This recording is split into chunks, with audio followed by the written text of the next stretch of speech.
नमस्कार दोस्तों, स्वागत है आप सबका राजस्थान सिटी के यूट्यूब चैनल पर।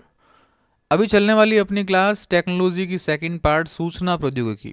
छोटी सी क्लास है। इसमें अपन को ये पढ़ना है कि सूचना प्रौद्योगिकी क्या है, कौन कौन से एक्ट्स है राष्ट्र और भारत में कौन कौन से संस्थान बने हुए इसके लिए।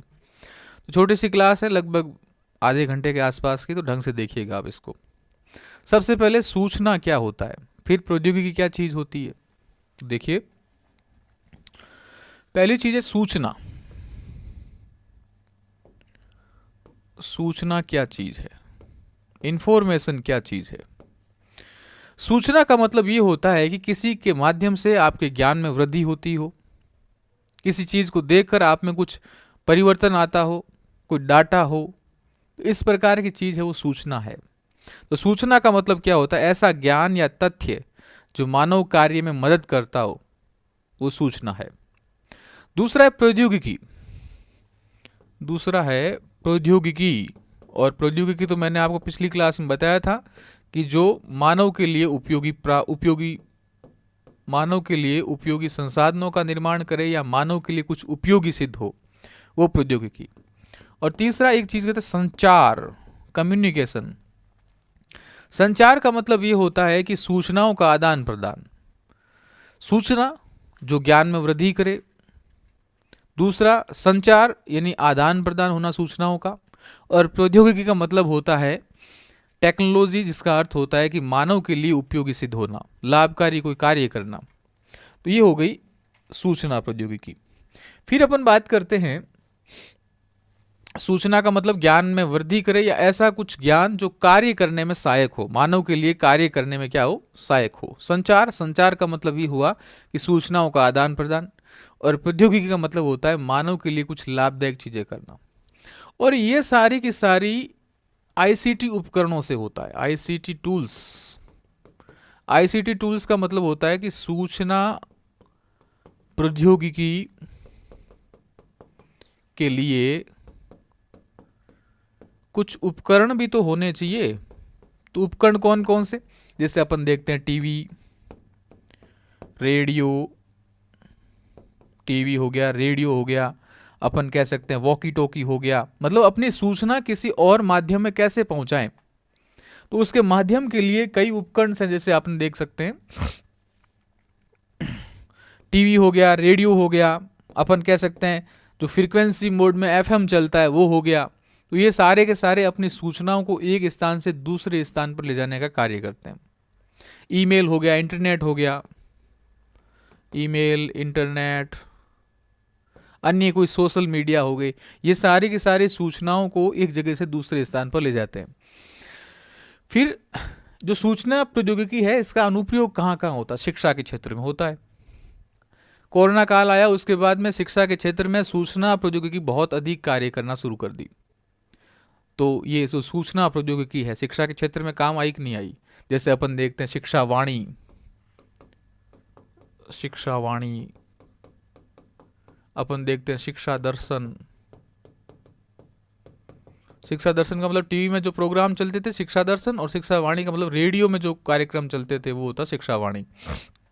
अपन ने जो इस्माइल प्रोग्राम चलाया था व्हाट्सएप के माध्यम से ग्रुप बनाकर, तो ये सारे के सारे सूचना प्रौद्योगिकी का तो उपयोग हुआ शिक्षा के क्षेत्र में। दूसरा है बैंकिंग के क्षेत्र में। आज आप देख लो, हर जैसे फोन पे आ गया, पेटीएम आ गया, गूगल पे आ गया, ये सारा का सारा क्या है, आईटी तो है, इंफॉर्मेशन टेक्नोलॉजी है, सूचना प्रौद्योगिकी है। इसका ही तो अपन ने यूटिलाइज किया बैंकिंग के क्षेत्र में। दूसरा, यदि बैंक किसी दूसरे बैंक से कार्य कर रहा है तो बैंक टू बैंक अपना जो कनेक्शन है ईमेल के माध्यम से या किसी अन्य किसी संचार माध्यम से कार्य कर रहे हैं।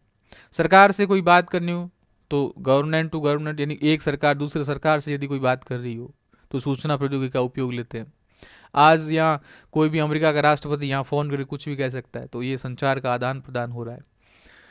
उद्योगों में बिजनेस टू बिजनेस या फिर बिजनेसमैन टू बिजनेसमैन, ये अपनी जो सूचनाएं हैं संचार का माध्यम, इस प्रकार सूचना तकनीक का उपयोग लेते हैं। विज्ञान के क्षेत्र के अंदर सरकार, चिकित्सा क्षेत्र, सरकार अपनी योजनाओं को डिजिटल माध्यम से पहुंचाते हैं। आज अपनी शिकायत अपन डिजिटल माध्यम, जैसे जन संपर्क पोर्टल, जन सूचना पोर्टल, ये सारे के सारे क्या है, सरकार के जनता तक पहुंचने के माध्यम ही तो है। जो सूचना प्रौद्योगिकी, व्यवसाय हो गया, मनोरंजन के साधन ओटीटी प्लेटफॉर्म हो गया, आज नेटफ्लिक्स हो गई, जो सारी की सारी जो ऐप आ गए, ये क्या है, सूचना प्रौद्योगिकी का ही तो अनुप्रयोग है। मतलब इन क्षेत्रों में अपन ने सूचना प्रौद्योगिकी का उपयोग लेना शुरू कर दिया है। फिर अपन बात करते हैं सूचना प्रौद्योगिकी का अर्थ क्या होता है। सूचना का एकत्रीकरण करना, पहली चीज सूचना को इकट्ठा करना, फिर उसका भंडारण करना, फिर उसको प्रोसेसिंग करना, मतलब एक कोई प्रकार की क्रिया करवाना ताकि आगे भेज सके, और फिर उसका प्रसार करना, और फिर उसका उपयोग लेना। तो पहला क्या करना, एकत्रीकरण करना, दूसरा उसका स्टोरेज या भंडारण करना, फिर तीसरा प्रोसेसिंग करना, चौथा उसका प्रसार करना, और पांचवा यूटिलाइज या उपयोग करना।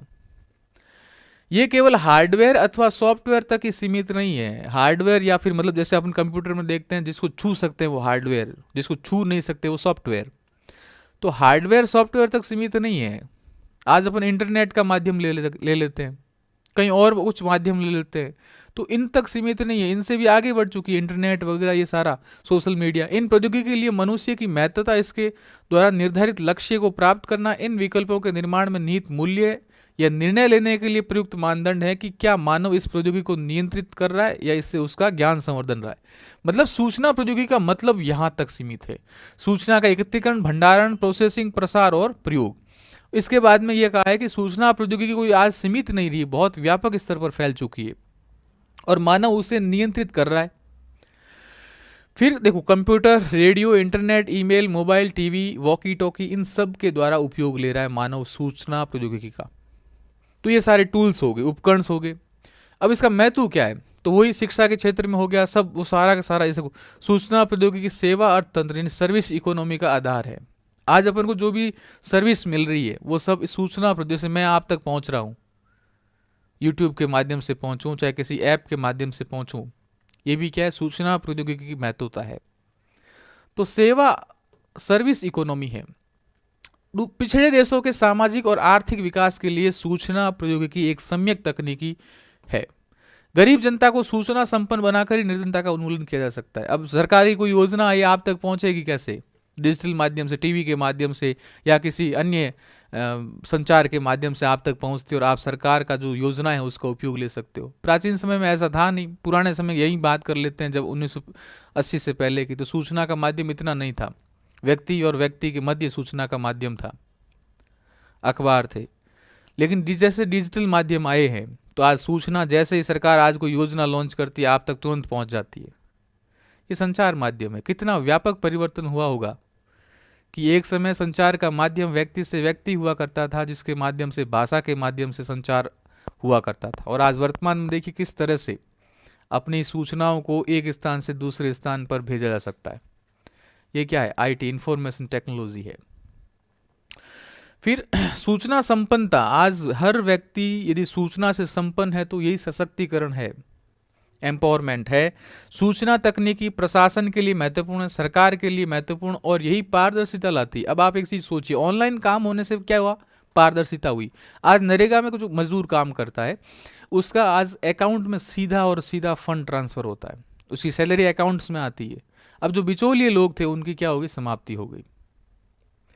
तो उससे क्या हुआ, सूचना प्रौद्योगिकी आज एक बहुत अच्छी चीज होगी। आज आप बैंक में जाते हो तो आपके फिंगरप्रिंट के बिना खाते से पैसे नहीं निकाल सकते।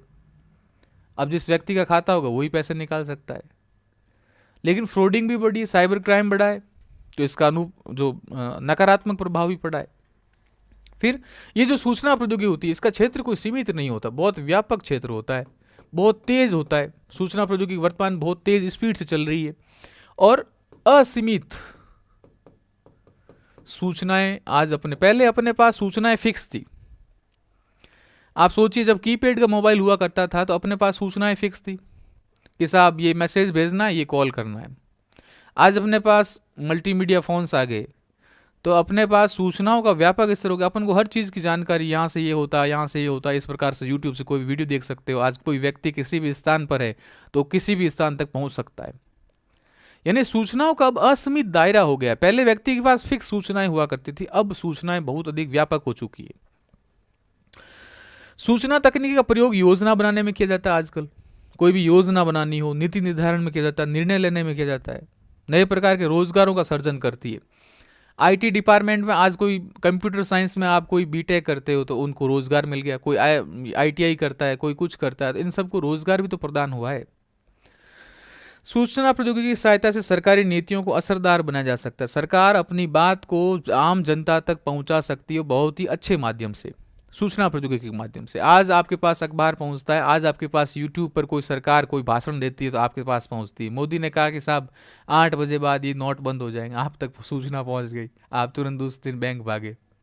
तो ये कितना फायदा हुआ सूचना प्रौद्योगिकी का, है ना। तो सूचना प्रौद्योगिकी सरकार की नीतियों को असरदार बनाने के लिए बहुत काम आती है, साथ ही लोकतंत्र को भी मजबूत करती है। और लोकतंत्र कैसा, जन केंद्रित। जनता आज अपनी बात को भी सरकार तक तुरंत माध्यम से, रेल में जा रहे थे आप और आपको केटरिंग में कोई समस्या नजर आई, या रेलवे टिकट बुकिंग में आपको समस्या है, आपने तुरंत ट्वीट कर दिया रेल मंत्री को, और रेल मंत्री ने आपको वापस ट्वीट करते कहा कि हाँ इस समस्या का निराकरण कर दिया। तो आज जनता भी सरकार तक त्वरित रूप से पहुंचना शुरू हो गई है, सब सूचना प्रौद्योगिकी के माध्यम से। अब कुछ संस्थान है जो सूचना प्रौद्योगिकी के लिए कार्य करते हैं। पहला सीडेक।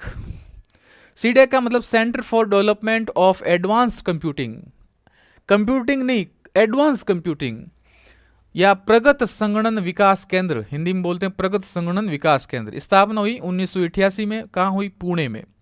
इसका मंत्रालय है इलेक्ट्रॉनिक, मिनिस्ट्री ऑफ इलेक्ट्रॉनिक एवं इंफॉर्मेशन टेक्नोलॉजी,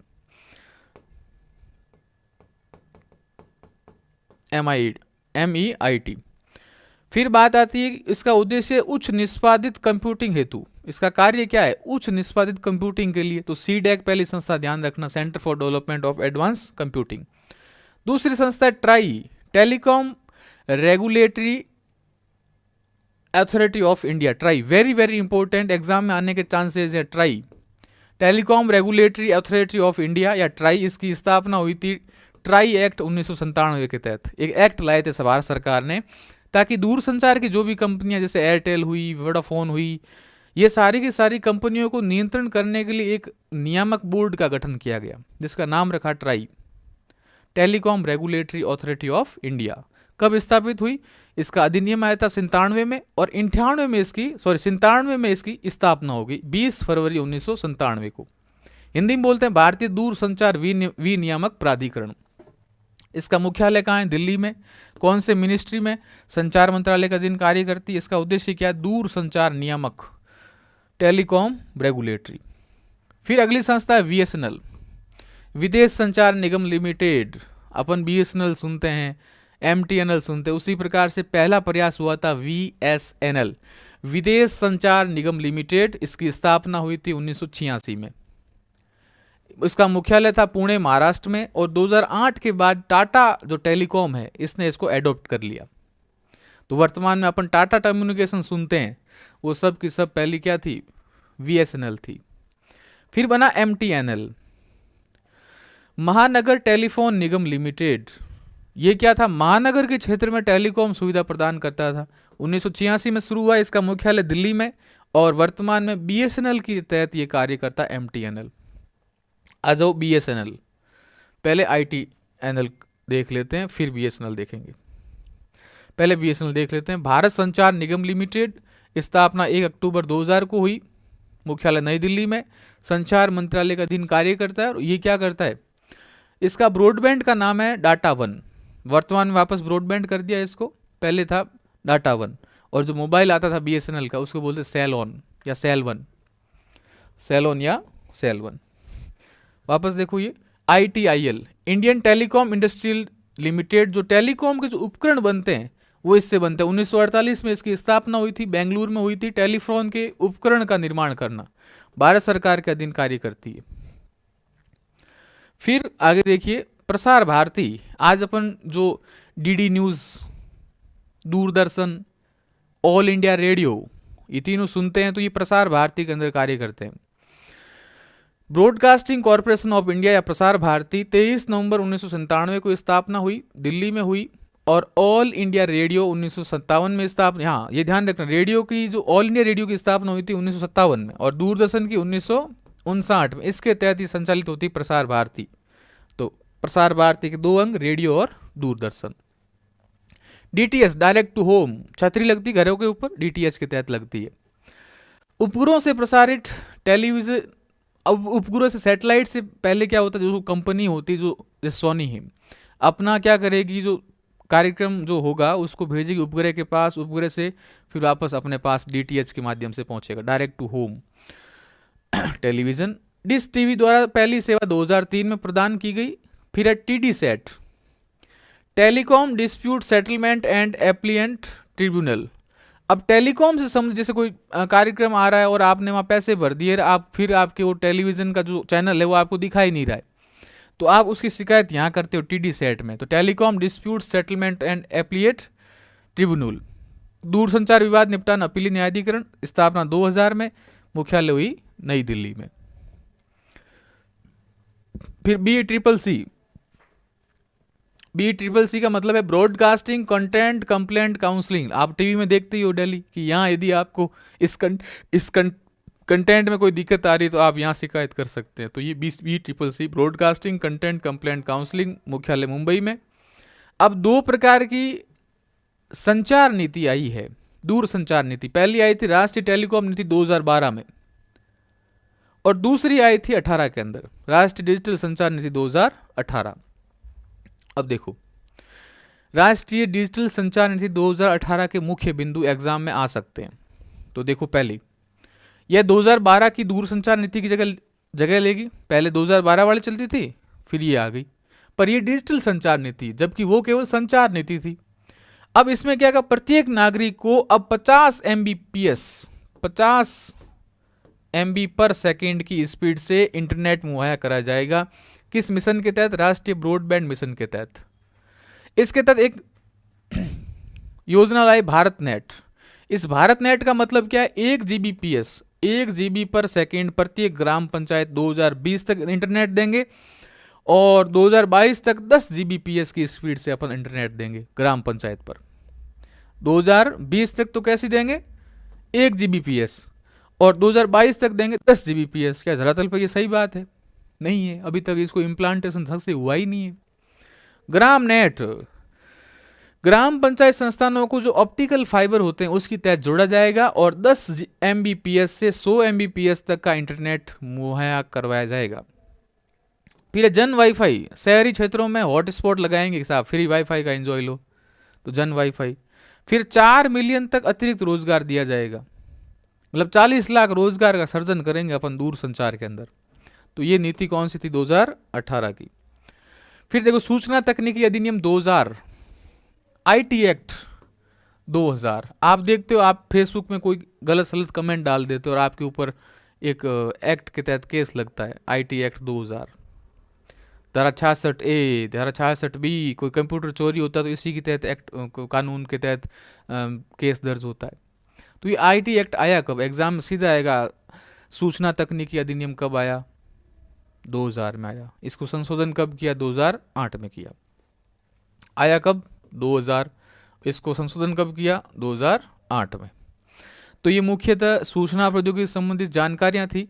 अब इसमें चैप्टर में कंप्यूटर आता है, जो कंप्यूटर वाले टॉपिक्स में आप पढ़ना। पहला क्या, कंप्यूटर क्या होता है, किस प्रकार से कार्य करता है, कंप्यूटर को किस प्रकार से आप मेमोरी में स्टोरेज, जो सूचनाएं होती मेमोरी में स्टोरेज करते हो, कंप्यूटर कितने प्रकार का होता है, वो सारा का सारी चीज़ें आप उसमें अध्ययन करोगे। तो मिलते हैं अगली वीडियो में। Thank you very much. उम्मीद है आपको ये वीडियो पसंद आया होगा। राजस्थान CET के चैनल पर आपको तमाम विषयों के पूरे वीडियोस उपलब्ध हैं, वहां जाके आप जरूर देखिएगा। और इसका अगला वीडियो देखना तो यहां पर आपको जो लिंक दे रखी, वहां जरूर क्लिक करके अगला वीडियो देख सकते हैं। साथ में इस चैनल को सब्सक्राइब कीजिएगा और बेल आइकन जरूर दबाइएगा, ताकि आपके पास नोटिफिकेशन पहुंच जाए और आप उस वीडियो तक पहुंच सकें। साथ में यदि आप हमसे टेलीग्राम चैनल पर नहीं जुड़े हैं तो टेलीग्राम चैनल की लिंक डिस्क्रिप्शन में दे रखी है, आप वहां जाके टेलीग्राम ज्वाइन कर सकते हैं, ताकि आपको तमाम नोट्सों की PDF पहुंच सके। Thank you very much.